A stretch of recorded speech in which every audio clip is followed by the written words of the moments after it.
Hey everyone, welcome to another game review. Are you ready to dive into a real classic, the first Mortal Kombat released in 1992? This game exploded onto the arcade scene like a flying kick to the face, instantly grabbing attention. Forget colorful plumbers and cute hedgehogs, Mortal Kombat was dark, gritty, and oh boy, was it violent. Before we had 4K graphics and massive open worlds, we had digitized sprites duking it out on a 2D plane. But man, those sprites... Mortal Kombat used real actors, making the characters look shockingly realistic for the time. This wasn't some cartoon brawl, it felt real, raw, and dangerous. The impact was immediate. Arcades were packed, kids were lining up with pockets full of quarters, and parents... well, let's just say they weren't thrilled about the buckets of blood their precious little angels were witnessing. But hey, controversy breeds curiosity, and Mortal Kombat thrived on both.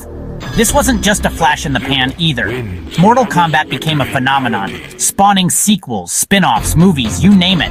It's a franchise that's still going strong today, and it all started with this groundbreaking, controversial, and utterly awesome arcade classic game. Famous phrases like "finish him" became very popular. What made Mortal Kombat's gameplay so special? On the surface, it was your standard fighting game. Choose your fighter, pick your opponent, and battle it out. Simple, right? But Mortal Kombat had a few tricks. The 5-button layout was unique. High and low punches, kicks, and a block button. This allowed for combos, juggles, and brutal beatdowns. But the main attraction? The fatalities. Spine-ripping, head-exploding, heart-stealing brutality. Shocking, over-the-top, and awesome. And if you were less bloodthirsty, there were friendships. Goofy animations, the opposite of fatalities. This mix of gameplay, violence, and humor was unforgettable. Mortal Kombat was about style, showing off, and humiliating your opponent.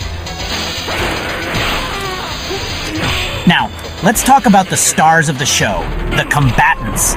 Mortal Kombat didn't have a massive roster like the games we see today, but each character was distinct, memorable, and oozing with personality. We had Liu Kang, the Chosen One, destined to defeat Shang Tsung. Sub-Zero and Scorpion, the icy ninjas locked in an eternal feud. Johnny Cage, the cocky Hollywood action star who could literally punch fireballs.